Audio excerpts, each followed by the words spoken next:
The idea of toxic masculinity has come up a lot in the mainstream and then in different conversations, and I've had a different view of it before. However, this is just like really evolved within me, is the realization that if ever I was talking about toxic masculinity, I was talking about shadow, and it had nothing to do with a person's masculinity. Nothing.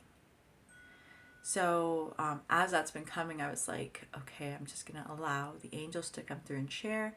And it was Archangel Jophiel, the angel of beauty, who shared about what is this myth of toxic masculinity? Where does it come from? So I'm going to share about that. I'm just going to read what came through from Jophiel today. She says, I am the divine matriarch, and I will speak to the detriment of polarizing one half the human race, the male, regardless of chromosomal makeup. It is wrong to make a toxic masculine of a concept that degrades. It is the very degradation it denies permitting. The reaction to the reaction is, in fact, the reaction. Toxic masculinity, or TM we'll call it, is not real. It is an unkind term that is more of what it names than anyone could ever be. It stirs up a wickedness in men, a detestation of self that is the root of all unkindness to others. It is untrue. Men are not toxic. Men have potential for great godliness in them, as much as anybody, and they offer a great deal all the time. Whether it is received is yet to be seen. This term is the anti-recipient. The frog farmer, yes. That's from this other book. The creator of disparity, the disparager of manliness, the creatrix of unkindness in men. And I do not say unkind men, I say unkindness, a state of volatility that arises in reaction to volatility. Equanimity will solve it all. And that does not exist in this term. The term makes a wrongness of being man, a toxicity of masculinity, a pushing away of the pearl of male worth. Every man will be hurt by it. Is that a thing done right? It never is. I am Archangel Jophiel, and your faith and men are precious. Men are necessary protectors in a land of unkindness and confusion where faith is a thing not seen as light, seen as threatening to dark. You need to receive the masculine protection being offered to you. If you label it TM, it will be repelled. Just now, as you see this morning in communion, you have witnessed a birth of what has been here all along, a turning toward a presence of light beaming that was faced away before, when it was told it was dark, so it looked somewhere else with its light. But now, even in this tiny, infinitesimally small amount of awareness, of awakening, he rallies around you. This male protector energy, this powerful light who asks for absolutely nothing except to be seen, to be invited, to be accepted, to be received. The term TM, which I dare not say too many times because of the intensity of unkindness in it and the stigma it both suggests and emanates, triggers good men into badness. It is a definition of maleness that is not what maleness is. That which is described by it is simply shadow, which may exist in any gender, yes.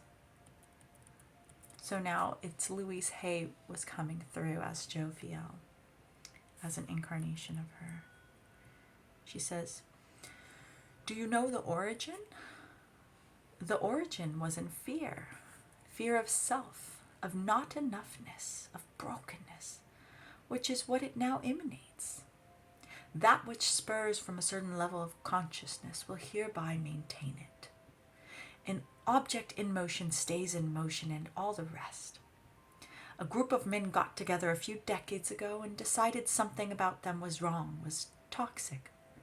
And because they were all men, they decided it had to do, or it had to have to do, with being men. And it didn't. It was a human thing they mischaracterized. And they weren't broken, they were evolving. You see, they confused the past with the present. They got all tied up in it like a kitten in a ball of red thread, playing at first, but then they were in trouble. And perhaps, and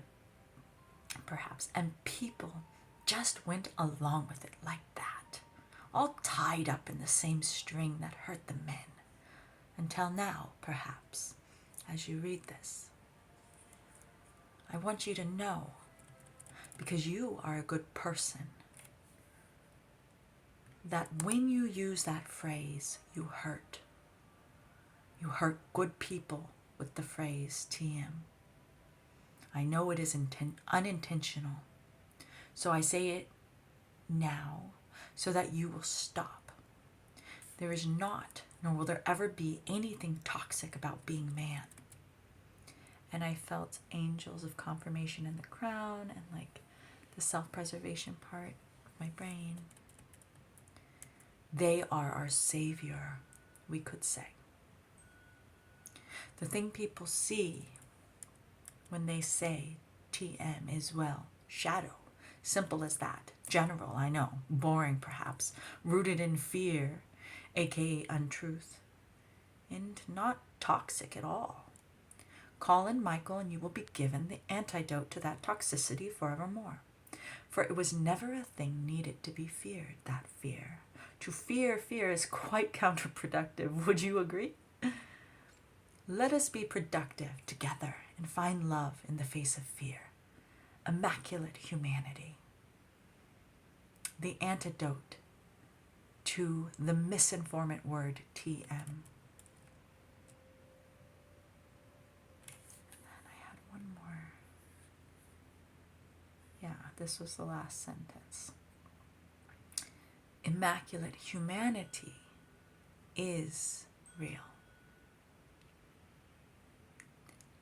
And so that was an awakening for me, and it started with a conversation that I had with a man. And it's interesting because the thing that really like woke me up was that men created this term. And it's hurtful to men. And that makes it hurtful to everybody. Because we can't hurt each other. It's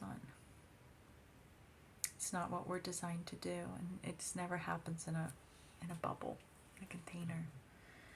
So this is a great awakening for me because I have used that word before and I didn't see all of this. And no man had ever stopped to have the conversation with me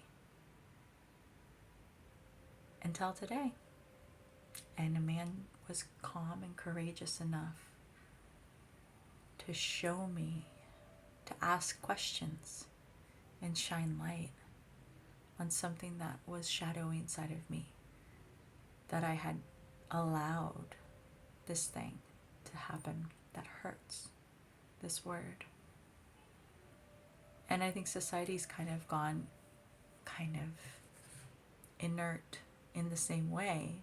And so that's why I'm sharing now, is to bring light to this phrase that is unkind and is describing stuff that's just basically not making any justification for anybody would call toxic masculine, but saying it's shadow, and it has nothing to do with a person's masculinity.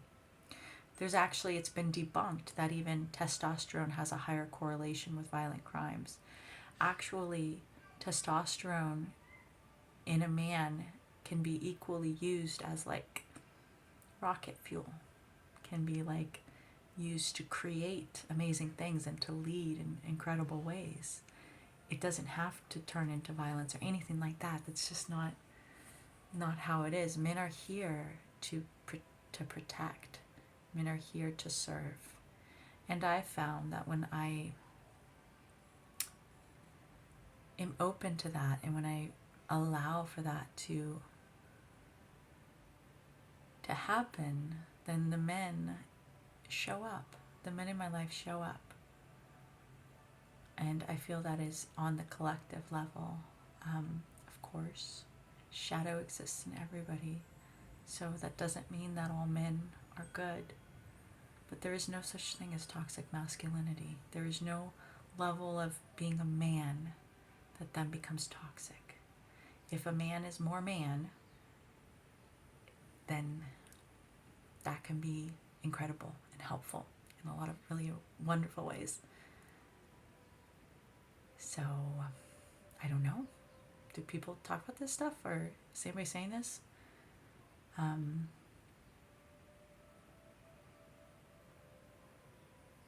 It's important. And I am so sorry to the men in my life, or any man who's ever heard me say the words, the TM words. I am so sorry. I cried out of sadness, of hurting. I didn't know. Maybe the shadow part of me knew, but I didn't know. Or you know what? Part of me was like justifying it and knowing probably that it was bothering people or something. I don't know. I did not have this awareness, and now I do. So that's why I'm talking about it. So that we can find this common ground together, and that a woman can be here saying, men are inherently good, and we all are, and men are too. And we all have potential for godliness, and men have potential for godliness just as much as women do. And we serve each other, we fit together so perfectly. We're designed in just such a way. Two men, two women, whatever combination, God's like puzzle is perfect. So maybe it's not perfectly put together yet. And with that, I once again say I'm sorry, and I love you, and I honor you, and I'm grateful for you. I honor you like I honor myself and every one of these precious people on this earth who are bringing this powerful light that is transformative, that is changing the world. I did channel another, and this is going into the book that's coming out soon, but I channeled another last night. I was like, no matter who we are evolving. That's for everybody. That is the direction of the universe, the direction of life. So, sorry for shaking on the phone so much. I guess I'll just stop talking.